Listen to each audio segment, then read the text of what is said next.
Welcome to the Great Detectives of Old Time Radio. From Boise, Idaho, this is your host, Adam Graham. If you have a comment, email it to me, box13@greatdetectives.net. Follow us on Twitter at Radio Detectives and become one of our friends on Facebook. Facebook.com/Radio Detectives. I do want to encourage you to check out our other podcasts, and among them is The War. The War was a series that I did back in 2013 and 2014. That was timed with the 70th anniversary of D-Day. And the idea is that I started out in the pre-war era, looking at people's hesitancy and concerns about a potential second war in Europe, and how the country progressed into entering the war, through the war, even a little bit in the post-war era. And I used a lot of things to do this. There was news and documentary programs, but we also used dramas, comedy, music to really capture the feel of that whole era. So if you're into World War II, I'd encourage you to check out The War. You can find all my other podcasts, including The War, go to greatdetectives.net. Just click on the icon to take you over to The War. If you're interested in World War II, you'll definitely enjoy it.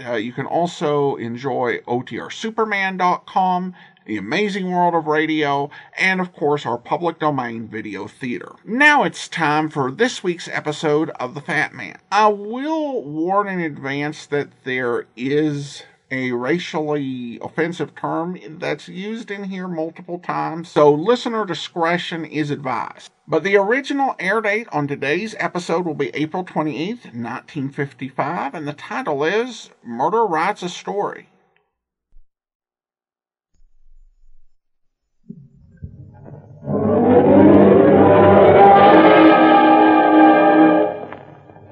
There he goes into that drugstore.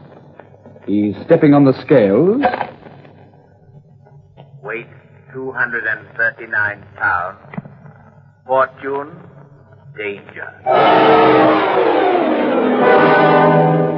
Who is it? The Fat Man.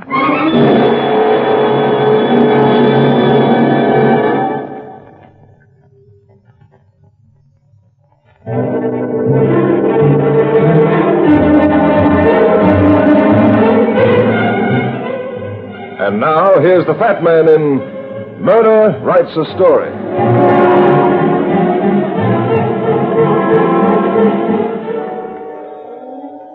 I like to read the personal columns of the newspapers. Call it a hobby if you want to. I never do anything about following them up. That is, I never did until I read the following brief announcement. $5,000 reward for the murderer of L.A. Lamont, killed October 2nd, 1937. No telephone. Address, Mrs. Costa, 413 Coleman Street. For some reason, it didn't look like a phony message or code. I decided to look Mrs. Costa up.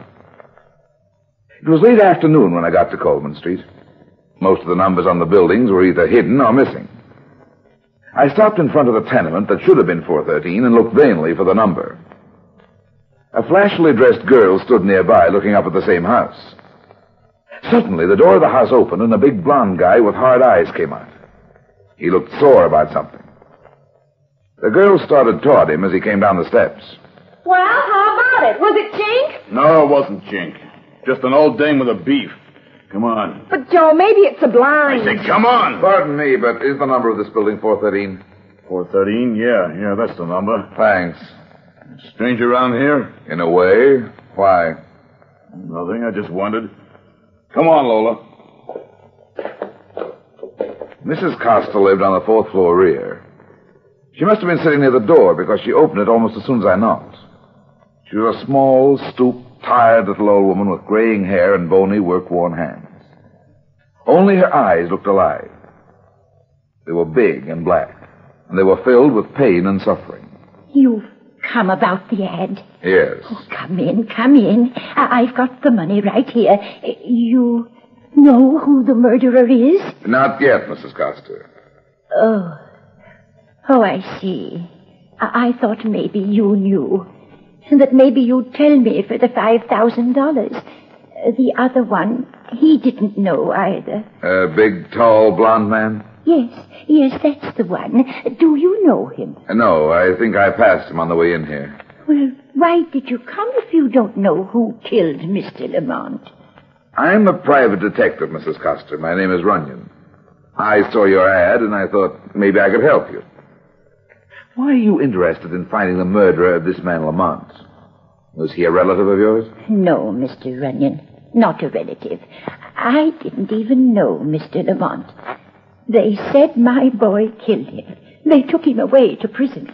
Your son was convicted of this man Lamont's murder? Yes, Mr. Runyon, my son Bobby. For 9 years now, my Bobby has been in prison.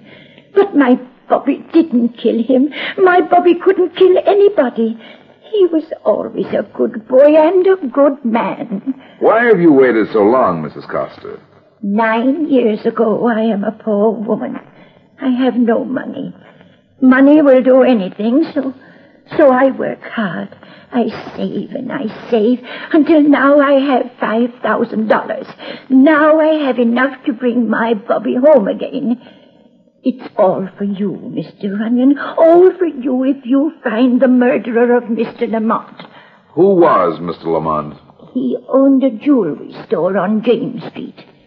One day, 9 years ago, a man came into his store to steal. The man had a gun. Mr. Lamont had a gun, too, under his counter. But the man shot Mr. Lamont. They said it was my Bobby. Why did they think it was your son? I don't know. All I know, Mr. Runyon, is that my boy would not kill. He would not steal. I see. You can help? I'll do what I can. But 9 years is a long time. Yes, 9 years is a long time. I know how long 9 years is, Mr. Runyon. This other man, the one who was here just before I came, what did he say to you? He was not such a nice man.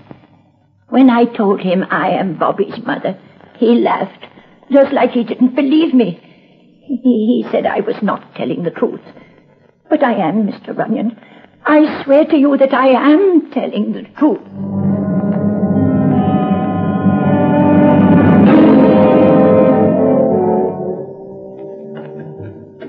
Did you find it, Mackenzie? Yeah, here it is, Brad. I remember the case now. Didn't cause much of a rumpus, just another one of those robberies where a jeweler reached for a gun instead of the ceiling. How much loot did the killer get? Nothing. He ran after shooting Lamont, didn't stop to take anything. And got away? Yeah, but there was a couple of witnesses. Several people saw him running, and there was a dame in the store at the time of the killing. How did they happen to pick up young Coster? Yeah, let's see. Yeah, here it is. He was picked up that night in the pool room along with some other guys. Just a routine pickup of suspicious punks. They had the witnesses to the jewel robbery down for the lineup. Now, one of the witnesses said this Coster looked like the guy. Naturally, he denied it. Did he have an alibi? Only his mother. She swore he was home at the time of the holdup, but then she was his mother, you know. Yeah, I know. The dame who'd been in the store identified him positively at the trial. But she wasn't so sure when she saw him in the lineup. Well, no, I don't know about that. It doesn't mention it here. It just says he was partially identified by a man who saw him running from the scene. But it was the testimony of the woman in the store that really sent him up. Yeah. The others said it could have been the man they saw. You know, same height, age, build, that sort of stuff. But the dame was positive. They sent Costa up. He was lucky not to get the chair. If there'd been other positive witnesses, he would have gotten it. Mac, who was the woman? Lillian Reese. Her address at that time was the Fenimore Hotel. I think you're running down a blind alley, Brad. Why don't you forget it? Maybe I'm a sap, Mac. But I've got a hunch Costa was railroaded. I'm going to try and find out. Well, you'll need help. It's a tough job opening up a case like that after 9 years. I think I know where I might get the help. Where? Felix McDonald, the newspaper publisher. Yeah, maybe you got something there. He sure causes up enough trouble yelling about injustice. You know, I suppose a paper like that is really a good thing, but sometimes I wish old Judge Hanley hadn't sold out to him 5 years ago. I'll try not to embarrass the police too much, Mac. You'll have to have a lot more than you got now before you embarrass anybody. Don't worry, Mac. I've got something else to go on besides a mother's love for her son. What? A tough blonde guy named Joe and a good-looking girl. And they're both looking for a man named Chink.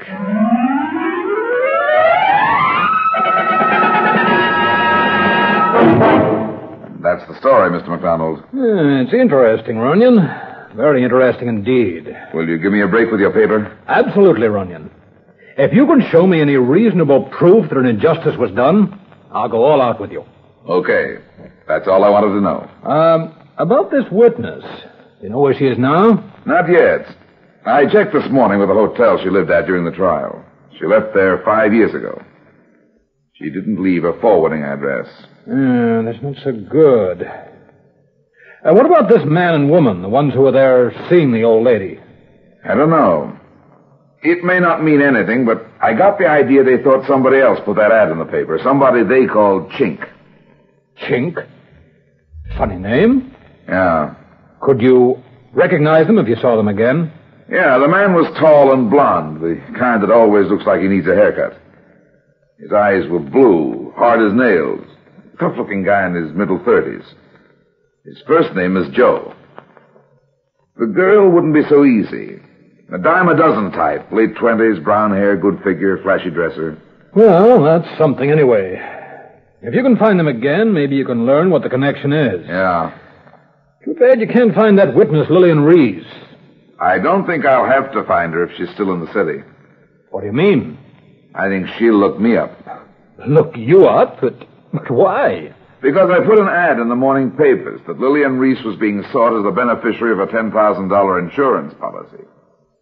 I gave my telephone number to be called for particulars.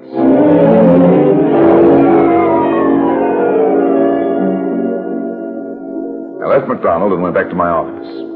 There wasn't anything to do now but wait and wonder. I did plenty of both while the hands on my desk clock swung slowly round.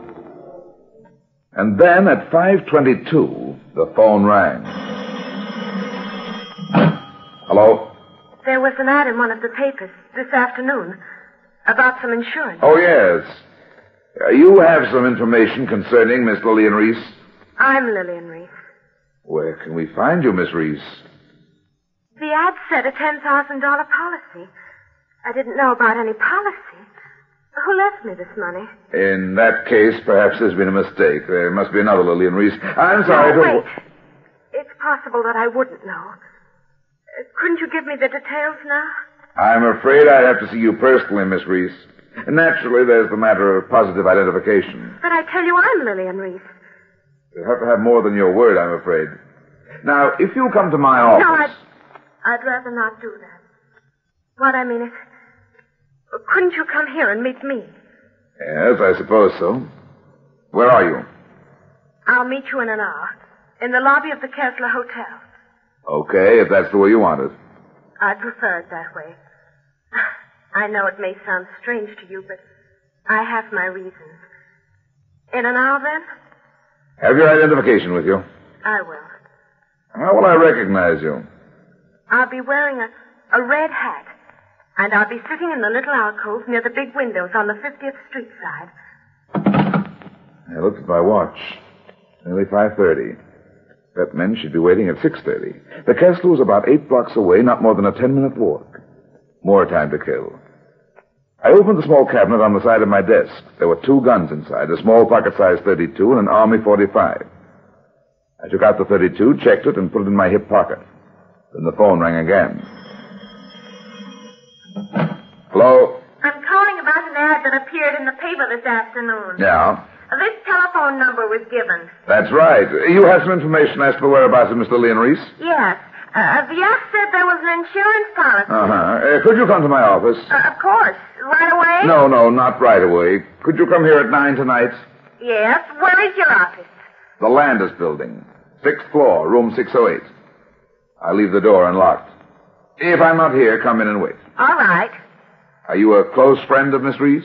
A closest possible friend. I am Lillian Reese.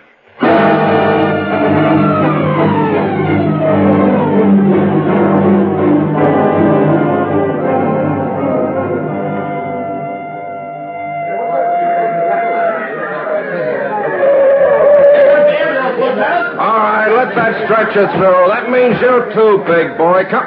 Hey, Brad. What's happened, Mac? Some mess. A dame just got chopped in two by a Tommy gun. Who was it? How do I know who she is? She was sitting over there in the alcove, according to witnesses, when a car stops outside and somebody lets go with a Tommy gun right through the plate glass windows. Was she wearing a red hat, Mac? Yeah, she was. Hey, wait a minute. What are you doing here anyway? Do you know this dame? I had a date with her, Mac. She said she was the missing witness in the Costa case. The woman called Lillian Reese.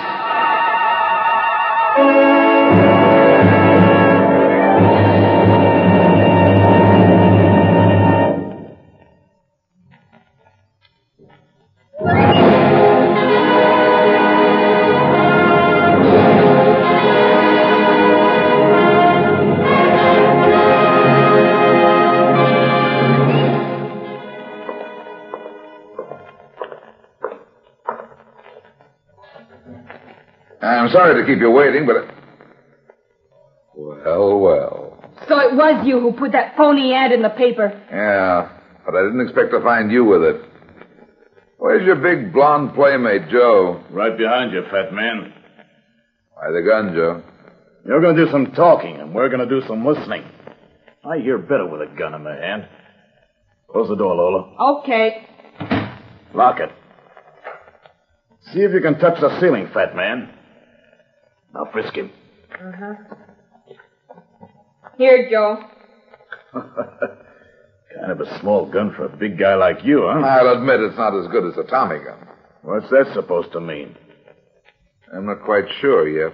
Sit down. Who's Chink, Joe? Chink! I told you he knew something. Shut up, Lola, shut up! I'm asking the questions, fat man. So you don't know who Chink is? Should I? Didn't he hire you? Somebody gave you a bum steer, Joe. He's lying. I told you to shut up. Now listen, Runyon. Are you leveling about not knowing Chink? I never heard of him until I heard you mention the name in front of old lady Costa's place yesterday. I don't get this. Why did you answer the Costa woman's ad? $5,000 is a lot of dough for a guy like me. Where would that old dame get $5,000? Doing something you never heard of. Working. So you don't really know anything about Maloney either. Who's Maloney? That's the guy Lola and me are looking for. That's the guy Chink is looking for. And, Runyon, it's the guy you're looking for. So young Costa was railroaded. You really didn't kill that Joe. Just a dumb punk who took the rap. What's your angle, Joe? Now, listen, Runyon. You're a pretty smart guy. Maybe we can make a deal. What do you want? Oh, you must know something. Now, you wouldn't have put that phony ad in the paper for Lillian Reese. Did she show? Talk some more, Joe. Joe, be careful. I tell you, this guy is dynamite. Now, listen, baby, I told you twice to shut up and stay out of this. I ain't gonna tell you again. Go on, Joe. I'm listening. Okay. You're looking for the guy who really killed that jeweler 9 years ago. I'm looking for the same guy, only for another reason. What's your reason? Well, that's my business. The point is, we both want this guy. Now then, you want to tell me what you know if I lay my cards on the table? Sure, Joe. That's fair enough. Good. Did you find Lillian Reese? Uh-huh. Where is she? On a slab in the morgue. In the morgue? Yeah. Murdered tonight in the lobby of the Hotel Kessler. She was waiting for me, but somebody got there first. Maloney. He's here, Joe. He's here. He killed her. Now it's your turn. Start talking. Okay. This guy Maloney was a penny ante stick-up man 9 years ago. The dame Lillian Reese was his shill.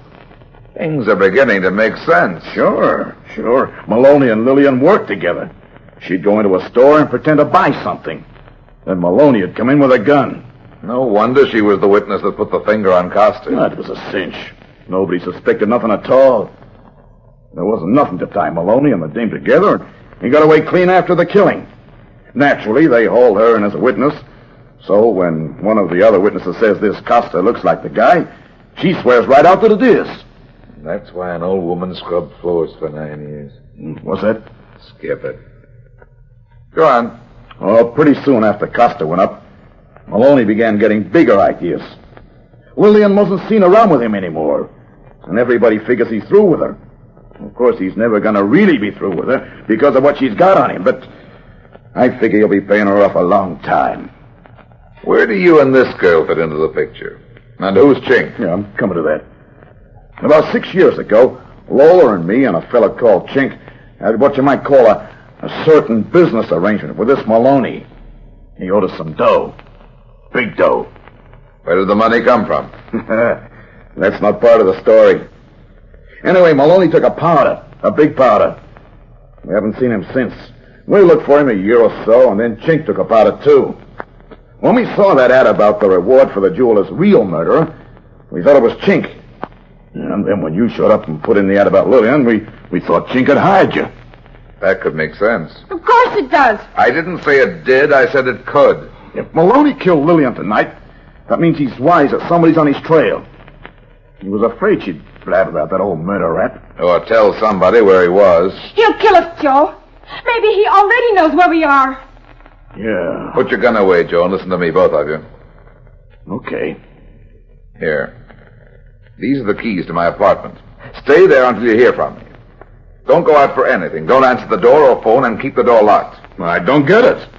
Maloney's not working this single-handed. That Tommy gun job tonight had the old gangster layout. That means that Maloney is desperate.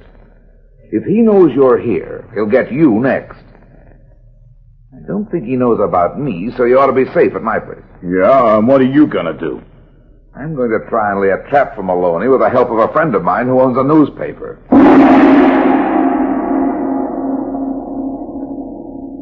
You got it straight, McDonald? Yeah, I think so. Front page story on this woman, Lillian Reese. All about the fact that she was the key witness in the Costa case 9 years ago. Lay it on thick. You know, why was she murdered? Was it because she'd been bribed to send Costa up, or had she double-crossed somebody? Tell how she disappeared for 5 or 6 years. And then be sure and put in the fact that she was living in room 716 of the Kessler Hotel. Was that where she lived? No. But I want this fellow Chink to think it is. But why? Because I've got a hunch he'll come to give the room a going over. When he comes, I'll be waiting for him. And what would he be looking for? Joe, the girl Lola, and Chink were looking for Maloney and the dead girl. It had something to do with money. Probably a double cross in the holdup. Maybe Chink will think some of the money's still there. Or he may think he can get a lead on Maloney. It's a long shot. I think it'll work. Okay, Runyon. I'll have the story in the next edition. By the way, what about this Joe and the girl? They'll be okay.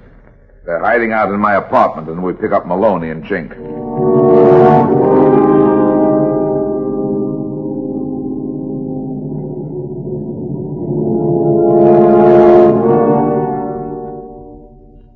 I went up to 716 in the Kessler Hotel. It was already dark outside, and the papers had been on the streets for nearly an hour.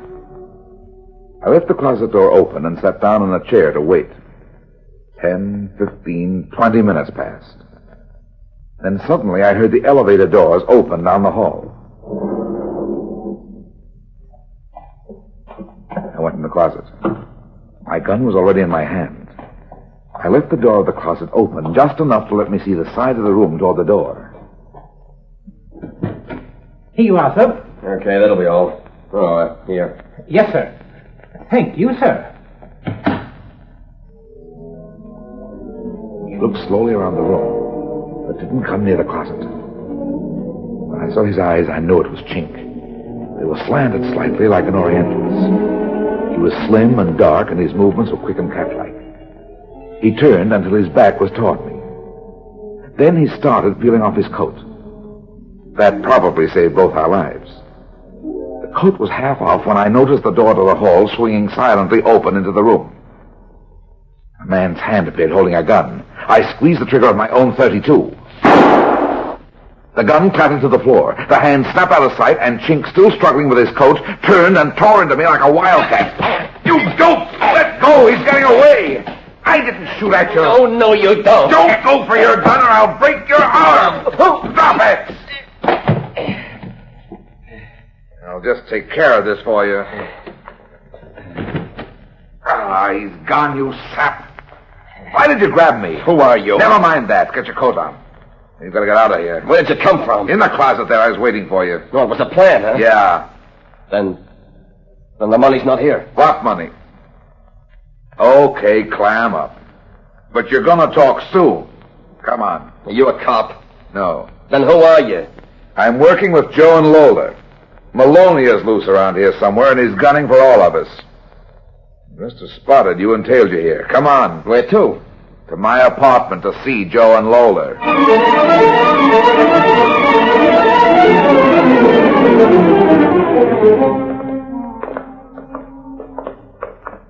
Yeah, this is my apartment. Wait a minute. I told them not to open the door unless they had... What's wrong? It's not locked. Oh, they must have gone. Yeah. They're gone, all right. Look there on the floor. What? Both of them? Yeah. And they've got enough bullets in them to sink a battleship.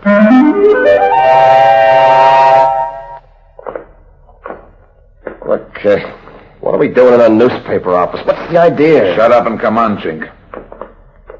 The publisher of this paper is trying to help me dig up Maloney so Costa can go free on that jeweler killing. Yeah, but I thought you were going to turn me over to the cops. But Maloney's still loose. He's still gunning for me. I'd be safer with the cops, and so would you. I don't think so. I don't like it. Chink, how long has it been since you saw Maloney? Oh, about 6 years. Why? Never mind.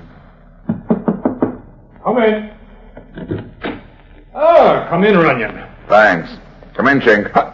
Chink! Long time no see, Maloney. Keep your hands on that desk, McDonald. Or maybe I'd better call you Maloney. It's Maloney, all right. And mighty fancy, too. Owner of a newspaper. No wonder we couldn't find him. So that's what you did with the dough. Yeah, that's right. Now, don't move. I've got you covered, boy. Where did that money come from, Chink? Well, the Wetzel Bank job in Missouri 6 years ago. We got over $300,000. He crossed us and got away with all of it. But how did you know he was Maloney? He had to be it. He was the only one who knew Joe and the girl were in my apartment. He's the one who knew I was tracking down Lillian Reese, the witness in the Costa case. He knew you were coming to the hotel. And all the time he was playing the good boy for the public. Yeah. Come on, let's take him in. And now, no trouble now, McDonald. I've still got the gun. Why, you... Chink, if you behave yourself, you might get a break on the bank job for helping me pull this baby in. Well, thanks. And you'll get the $5,000 reward for clearing Costa. I don't think I'll claim that reward. I've got a hunch Bobby Costa can use it for his mother when he comes out of jail.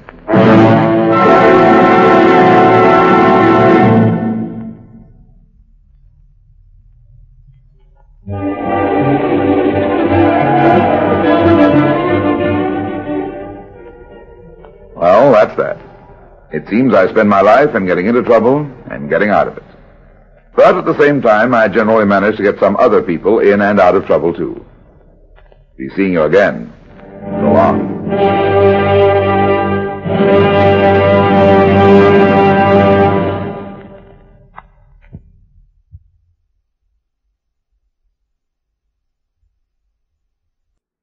Welcome back. Sometimes people ask writers, where do you get your plots? I don't know if anyone ever asked the writers of The Fat Man this, because it's kind of obvious where they got their plot. At least in many cases, it came right out of the movies. In this case, this story really borrows heavily, at least in its opening setup, from Call Northside 777, a film that starred Jimmy Stewart and was actually the pilot episode for this podcast. We did, I believe, the Screen Guild Theater version. And as usual with The Fat Man, they took it entirely different direction once they laid out the basic plot. And I think it generally works out fine from there.